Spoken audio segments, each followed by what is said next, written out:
kullu nafsin dha'iqatul maut. Ya, suatu kepastian itu bahwa setiap jiwa pasti merasakan kematian. Waktunya kapan, di mana tempatnya kita tidak tahu. Ya.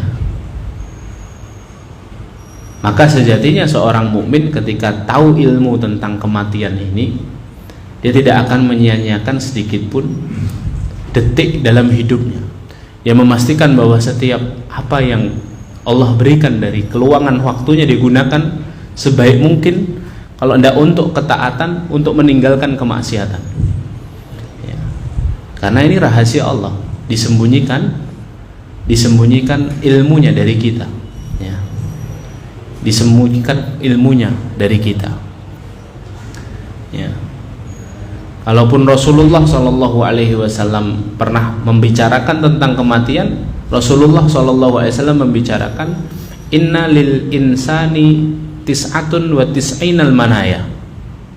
Sesungguhnya manusia itu memiliki 99 sebab kematian, kata Rasulullah. Ya. Fa in akhta'athul manaya asobathul haram. Kalau 99 sebab kematian ini tidak mengenai dirinya, maka sebab yang ke-100 pasti akan mengenai dirinya. Artinya kita ini hadirin sekarang dikelilingi sebab-sebab kematian. Kalau sebab pertama tidak kena, ya sebab kedua kena. Kalau sebab kedua tidak kena, sebab ketiga. Kita tidak pernah menghitung berapa sebab kematian yang sudah melewati kita dan tidak mengenai kita. Ada orang yang lahir cengar langsung divonis dokter dia sakit yang belum ada obatnya. Sebab kematian pertama. Ternyata setelah sekian bulan dinyatakan sembuh. Berarti sebab pertamanya tidak mengenainya. Baru kecil jalan-jalan tanpa diperhatikan orang tuanya, keluar dari rumah tiba-tiba ya keserempet mobil. Sebab kematian. Tapi ternyata dibawa ke rumah sakit selamat nyawanya. 2 sebab kematian lepas dari diri. 3, 4, 5 sampai 99. Kita ini sekarang sedang dikelilingi sebab-sebab kematian. Dan kita tidak tahu di sebab keberapa kita akan meninggal. Tapi apa kata Rasulullah? Fa in akhta'athul manaya. Kalau 99 semuanya luput dari kita, lepas dari kita, asobathul haram. Yang 100 tidak akan lepas. Apa yang ke-100? Al-haram. Penyakit tua hadirin. Sebab terakhir penyakit tua sudah terakhir itu, ya. Tapi belum tentu juga kita selesai di episode ke-100 hadirin. Bisa jadi ke-50, bisa jadi ke-51.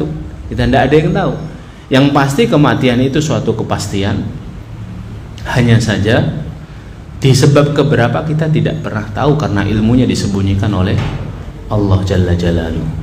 Allah menyembunyikan kekasih-kekasihnya di antara keramaian orang yang diremehkan manusia. Jadi wali Allah itu, kekasih Allah itu disembunyikan Allah. Bahkan mungkin kita di sini tidak ada yang pernah tahu mana yang lebih solih di antara kita, mana yang lebih mulia di hadapan Allah di antara kita ini, ya. Mungkin orang yang selama ini kita anggap dia remeh, ternyata dia sangat dicintai Allah. Dan seringkali orang-orang yang dicintai Allah, para kekasih Allah itu orang-orang yang atqiyaul akhfiya, orang-orang yang tersembunyi hadir, orang-orang yang low profile, orang-orang yang kadang malah diremehkan sama manusia hadir. Jadi kadang-kadang kita ini tidak pernah tahu mana yang lebih soleh di antara kita, karena memang itu semuanya dirahasiakan oleh Allah Subhanahu wa Ta'ala, ya. Ya, maka kadang-kadang kita perlu berhati-hati kepada orang-orang yang mungkin terlihat biasa saja, ya. Jadi hati-hati kita menjaga lisan, hati-hati kita menjaga apa? Menjaga mulut kita, menjaga sikap kita kepada orang-orang yang mungkin belum kita kenal, karena bisa jadi dia adalah orang-orang yang sangat dicintai Allah Subhanahu wa Ta'ala, ya. Jangan menilai orang itu dari parasnya, jangan menilai orang itu dari casingnya, Jangan sampai kita menilai orang itu dari perawakannya dan dari kostumnya. Karena ternyata Allah Subhanahu wa taala tidak melihat itu. Allah itu melihat ketulusan hatinya, kebersihan hatinya, tunduk tidak kepada Allah Subhanahu wa taala. Ya. Kadang-kadang kita ini masih suka melihat seseorang dari pakaiannya. Kita melihat ada anak muda, celananya sobek-sobek, masuk masjid nyari sarung, ya, tangannya penuh dengan tato. Kemudian kita katakan ini ahlul maksiat, ini baru saja tobat. Loh, bisa jadi dia baru saja tobat dan tobatnya diterima Allah. Tobat kalau diterima Allah itu habis semua dosa masa lalu. Ya, habis semua dosa masa lalu. Coba cek surah Al-Baqarah 222. Allah katakan apa? Innallaha yuhibbut tawwabin wa yuhibbul mutatahhirin. Allah benar-benar mencintai para hamba-hambanya yang bertobat dan yang membersihkan diri. Kemudian cek surah Ali Imran ayat 31. Yuhibbukumullah wa yaghfir lakum dzunubakum. Niscaya Allah akan mencintaimu dan Allah akan menghapuskan semua dosamu. Allah kalau sudah cinta kepada seorang hamba, konsekuensi positifnya apa? Semua dosa dihapus saja. Jadi kita tidak bisa melihat orang itu dari la tanduru ila ajsajikum wala suwarikum. Tidak bisa kita melihat dari casing, tidak bisa. Karena bisa jadi dia adalah orang yang baru saja bertobat dan sangat dicintai Allah. Sedangkan kita sudah lama soleh tapi sudah lama juga tidak bertobat tadi. Ya kalau soleh terus, kalau soleh jalan maksiat jalan tadi, kan imbang itu. Timbangannya imbang hadirin. Ya. Masih mending yang kemudian maksiat, timbangan dosanya berat, kemudian bertobat. Selesai dia melangkahkan kakinya ke masjid, dapat 1 pahala. Tapi kan berat amalan solihnya daripada kita yang imbang hadir. Jadi kadang-kadang kita ini perlu selalu berkata dalam diri kita bahwa tidak semuanya itu bisa dilihat dan diukur dari kasat mata. Kadang-kadang kita perlu merendah dan berkata kepada diri kita ketika kita melihat orang lain, huwa khairun minni. Jangan mewarisi perkataan iblis, ana khairun minhu, aku lebih baik daripada Adam. Khalaqtani min nar wa khalaqtahu min tin. Aku diciptakan dari api, dia diciptakan dari tanah. Jelas lebih baik aku daripada dia. Gara-gara perkataan iblis ini kemudian iblis dibenamkan Allah Subhanahu wa taala menjadi makhluk yang paling terkutuk. Ya. Maka seorang hamba yang baik itu adalah dia yang senantiasa tawadhu, ya, melihat orang lain dan berkata huwa khairun minni, dia lebih baik daripada saya. Ya. Kalau lihat orang yang tukang maksiat, kita katakan mungkin dia lebih baik daripada saya, mungkin dia nanti setelah ini bertobat, saya belum ada sebab untuk menggiring saya bisa bertobat kepada Allah. Kalau lihat orang yang taat, katakan dia lebih baik daripada saya, ketaatannya jauh lebih banyak daripada saya yang baru saja memulai taat. Kalau lihat anak muda, katakan dia lebih baik daripada saya, umurnya lebih pendek daripada saya, lebih sedikit, berarti dosanya lebih sedikit daripada saya. Kalau lihat orang yang lebih tua, katakan dia pasti lebih baik daripada saya, karena umurnya lebih panjang, amalan solihnya pasti lebih berat daripada saya. Allah menyembunyikan murkanya, kata Umar bin Khattab radhiyallahu anhu, di antara dosa-dosa yang dilakukan oleh manusia. Allah menyembunyikan murkanya di antara dosa-dosa yang dilakukan oleh manusia. Ya. Maksudnya apa? Maksudnya Allah itu tidak menampakkan murkanya pada dosa yang kita lakukan hadirin. Allah membiarkan kita melakukan dosa, ya. Dan dosa itu tidak langsung dibalas oleh Allah Subhanahu wa taala dengan kemurkaan, dengan azab, tidak hadir. Terkhusus umatnya Nabi Muhammad ini, justru kadang-kadang Allah itu ketika melihat seorang hamba bermaksiat, justru Allah berikan semua fasilitas dunia untuk dia. Coba kita buka surah Al-An'am ayat 44. Allah Subhanahu wa taala berfirman apa? Falamma nasu ma dzukiru bihi fatahna alaihim abwaba kulli syai. Ketika mereka lupa akan peringatan-peringatanku, kami bukakan untuk mereka pintu rizki dari segala arah. Jadi Allah itu mewujudkan kebencian dan kemurkaan kepada hambanya di dunia ini bukan dengan azab. Sehingga seorang hamba itu ketika bermaksiat, dia tidak lantas langsung jera untuk tidak bermaksiat. Dia terus melanjutkan kemaksiatannya. Karena memang Allah sembunyikan murkanya. Murkanya tidak ditampakkan di sini. Murkanya nanti akan ditampakkan di akhirat dengan balasan neraka. Ya. Nah, kadang-kadang kebalik. Ya. Kalau Allah lagi cinta sama seorang hamba, Allah uji hamba tersebut. Ya. Dalam sebuah hadis disebutkan, innallaha idza ahabba 'abdan ibtalah. Allah kalau cinta kepada seorang hamba, Allah kasih ujian. Fungsi ujiannya apa? Untuk melihat hamba ini ya, sabar enggak? Semakin sabar semakin banyak pahalanya. Fungsi ujiannya apa? Bisa jadi Allah senang sama hamba ini, kemudian Allah melihat di masa lalunya dia masih banyak dosa. Di masa lalunya dia masih banyak maksiat. Masih banyak tumpukan dosa yang belum sempat diistighfari atau belum sempat ditaubati. Istighfar pernah tapi mungkin kurang khusyuk. Taubat pernah tapi mungkin tidak nasuha. Maka Allah kasih jalan ujian agar dia bersabar, dan dengan kesabaran itu menggugurkan dosa-dosanya. Ya. Allah kasih itu karena Allah cinta. Tapi ketika Allah membenci seorang hamba, hambanya ini masya Allah ya, suka maksiat, suka ngelanggar aturan, tidak pernah mau taat, ya, suka banyak alasan untuk taat. Allah benci hamba ini. Bagaimana caranya Allah? Allah tidak timpakan ujian hadirin. Ujian itu untuk orang-orang yang dicintai. Untuk hamba-hamba yang seperti ini, Allah biarkan dia hidup sesuka hatinya.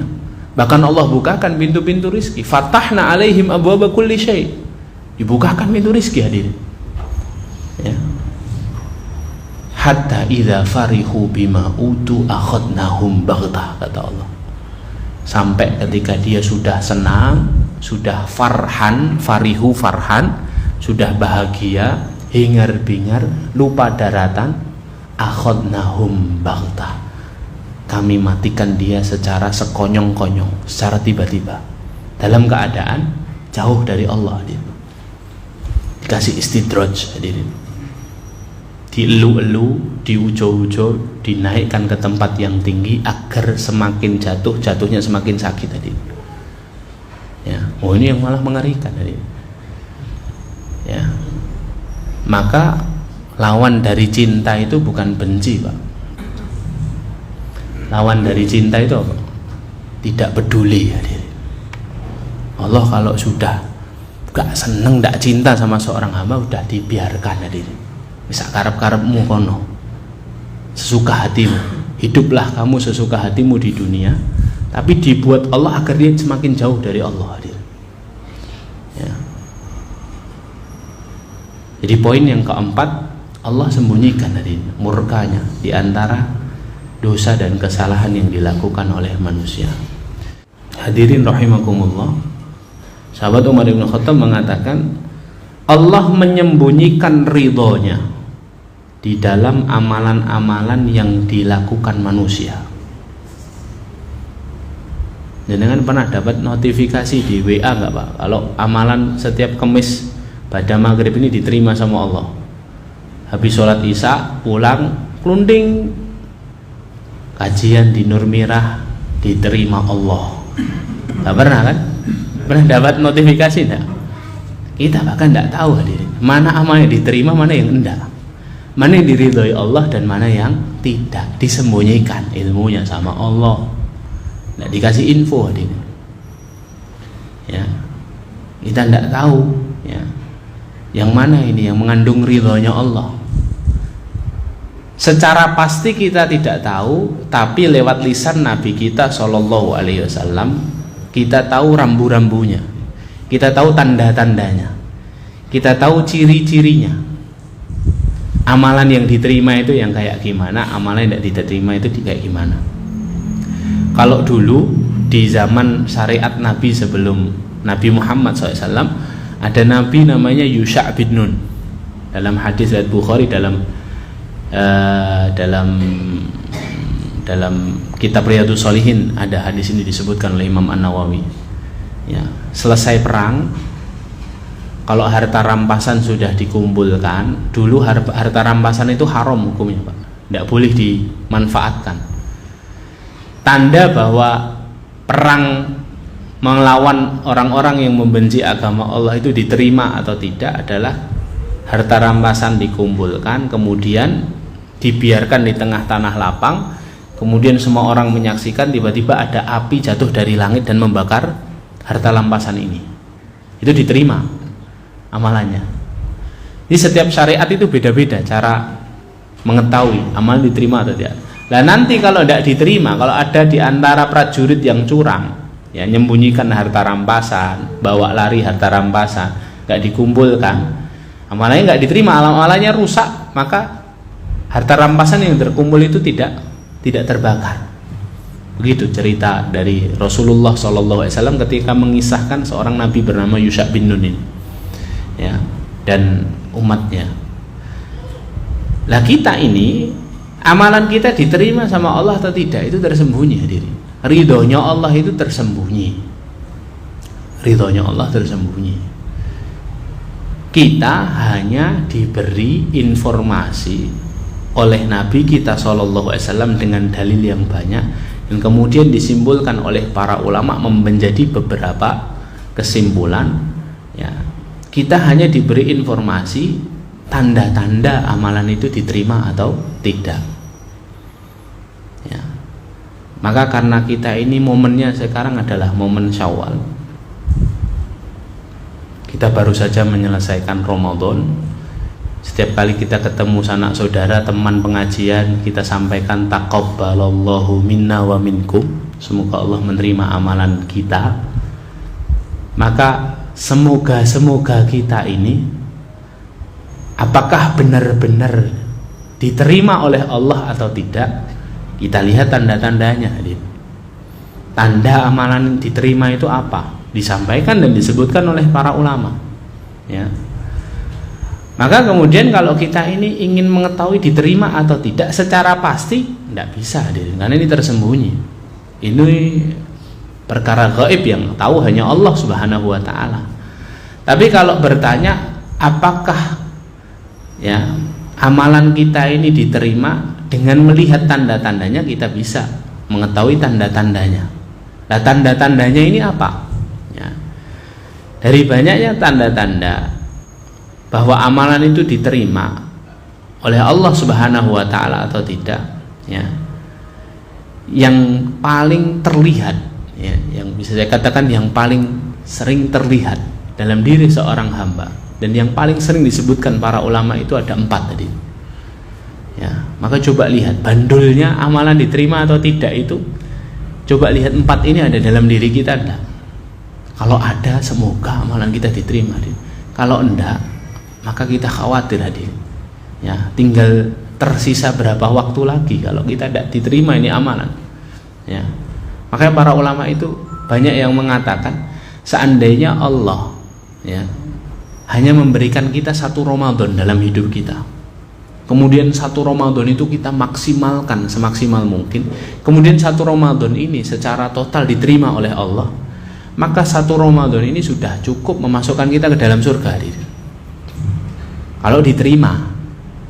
Lah masalahnya 40 kali Ramadan kita bagi yang usianya, ya, berapa? 55 tahun.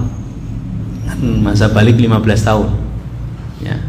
30 Ramadan kita bagi yang usianya 45 tahun itu belum barang tentu diterima sama Allah. Maka kita perlu melihat apa tanda-tandanya, ya. Tandanya ada 4 tadi. Yang pertama, tanda yang paling kelihatan, ya, kata Ibnu Rajab Al-Hambali, wa min thawabil hasanat al-hasanatu ba'daha. Di antara tanda diterimanya amalan solih seorang hamba adalah dimudahkannya dia melakukan amalan solih setelahnya. setelah Ramadan tambah mudah bangun untuk witir atau tambah berat nih Pak? Ya, jenengan dewi sing jawab loh ya.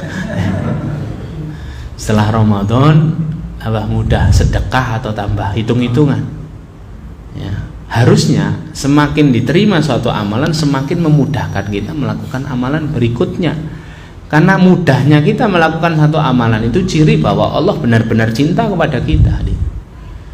Dalam hadis wali yang panjang yang mungkin beberapa kali saya ulang di majelis ini, Allah itu benar-benar menyatakan cintanya kepada seorang hamba, ya. Dan ketika Allah itu menyatakan cintanya kepada seorang hamba, Allah berjanji akan menjaga seluruh anggota tubuhnya dari kemaksiatan. Allah berjanji akan memudahkan seorang hamba untuk melakukan amalan salih. Kata Allah, Pak, wa in ahbabtuhu, kalau aku benar-benar mencintainya, kuntu sam'ahu alladhi yasma'u bihi, aku akan menjaga telinganya yang dia gunakan untuk mendengar. Wa basaruhu alladhi yubsiru biha, aku akan menjaga matanya yang dia gunakan untuk melihat. Wa yadahu allati yabtisu biha, aku akan menjaga tangannya yang dia gunakan untuk memukul. Aku akan menjaga kakinya yang dia gunakan untuk melangkah. Para ulama mengatakan dijaga dari apa? Yang pertama, Allah akan jaga dan Allah akan arahkan, Allah akan bukakan jalan untuk hamba ini agar mudah beramal soleh setelah mendapatkan cinta Allah. Ini parameter pertama, lebih mudah atau lebih sulit, ya, dalam beramal soleh. Parameter kedua sebaliknya, semakin satu amalan itu diterima oleh Allah, semakin seorang hamba itu sulit dan berat melakukan kemaksiatan kepada Allah. Sulit dan berat tadi. Ada aja halangan tadi. Mau maksiat, hujan deres tadi. Kita kebalikan ya kayaknya. Mau datang ke taklim hujan deres gitu ya. Tapi hatta ketika ada taklim hujan deres itu bagi orang-orang yang dimudahkan amalnya oleh Allah, mudah saja, ringan saja berangkat ini. Ya. Hujan bukan alasan, masih hujan air. Itu komentarnya. Ya. Belum hujan batu. Ya kan? Berangkat dia. Ya. Walaupun salah satu halangan bukan hanya hujan ya hadirin. Nah sebaliknya tadi, ketika orang itu diterima amalannya, kata para ulama, akan semakin sulit dan berat dia melakukan kemaksiatan. Maksiat ada di depan mata itu rasanya risih, ya, rasanya berat, deg-degan, ya, rasanya kok gelisah gitu, hatinya gelisah, ya. Nah itu cara Allah Subhanahu Wa Taala menjadikan dia apa? Menjadikan dia ini sulit melakukan kemaksiatan karena amalannya dicintai oleh Allah, dan bentuk cinta Allah kepada seorang hamba, hamba tersebut akan dipersulit untuk melakukan dosa dan maksiat, ya. Ada satu hadis yang disebutkan oleh Syekh Safiyur Rahman Al-Mubarakfuri dalam kitabnya Rahiqul Maktum, Sirah Nabawiyah yang bestseller itu, ya, di mana Nabi kita SAW pernah berkata, "Makuntu a'malu amaliyatan jahiliyatan illa fitnataini fi hayati." Nabi bercerita kepada sahabat, aku belum pernah bermaksiat kepada Allah, melakukan amalan maksiat kepada Allah kecuali 2 kali saja dalam hidupku, kata Nabi. Kapan itu ya Rasulullah? Dulu ketika aku muda. Aku masih hidup di Mekah, aku masih bermain dengan kawan-kawan sepermainanku. Ketika itu aku mengembalakan domba-dombanya orang-orang Mekah bersama kawan-kawan. Keluar dari kota Mekah mencari rumput untuk domba-domba ini. Aku bekerja untuk orang Mekah yang punya domba. Ketika kami sedang asik mencarikan rumput untuk kambing-kambing dan domba-domba ini, tiba-tiba kami berhenti karena mendengarkan suara dendangan musik yang sangat keras dari dalam kota Mekah. Karena aku tidak tahu acara apa di dalam kota Mekah, aku bertanya kepada kawanku, "Wahai kawanku, suara apa itu?" Kawanku menjawab, "Wahai Muhammad, itu suara kalau ada seorang pemuda melamar seorang wanita putri dari tokoh Quraisy. Mereka akan mengadakan pesta besar-besaran. Laki-laki bercampur dengan perempuan, joget-joget di situ, musik dinyalakan. minum khamr di situ maksiat pokoknya di situ, ya. Semua orang berpesta di situ, wahai Muhammad. Masa kamu orang Quraisy tidak tahu? Nabi Muhammad ini sejak kecil memang terjaga dari kebiasaan-kebiasaan buruknya orang-orang jahiliyah Quraisy. Sampai akhirnya Nabi Muhammad karena penasaran, belum tahu, kata Nabi Muhammad apa? Aku berhasrat untuk mendatangi tempat itu. Aku berkeinginan kuat untuk datang ke tempat itu. Ya. Aku langkahkan selangkah dua langkah kakiku. Tiba-tiba rasa kantuk yang sangat berat menimpaku, kata Nabi Muhammad. Akhirnya tertidur Nabi Muhammad di atas buah batu. Ketika terbangun suara itu sudah hilang, kata Nabi Muhammad. Ketika aku terlelap, terus aku terbangun, suaranya sudah hilang. Aku bertanya lagi kepada kawanku, wahai kawanku, mana suara yang tadi kok sudah habis? Kata kawannya, bagaimana kamu ini Muhammad? Kalau acaranya selesai ya suaranya habis. Akhirnya aku pun tidak jadi mendatangi tempat itu. Kata Rasulullah, hal ini 2 kali terjadi dalam hidup. Beberapa waktu kemudian aku mendengar suara itu lagi, dan aku berkeinginan mendatangi tempat itu. Tapi ketika langkahku mendekat ke tempat itu, Allah mengirimkan rasa kantuk yang sangat berat. Akhirnya tertidur lagi. Dari hadis ini, hadirin dimuliakan Allah, para ulama menyimpulkan orang-orang yang dicintai oleh Allah, orang-orang yang Allah sudah benar-benar jatuh cinta kepadanya, Allah akan persulit langkahnya menuju kepada kemaksiatan ini. Allah akan persempit peluangnya untuk dia mendekat kepada dosa. Ya.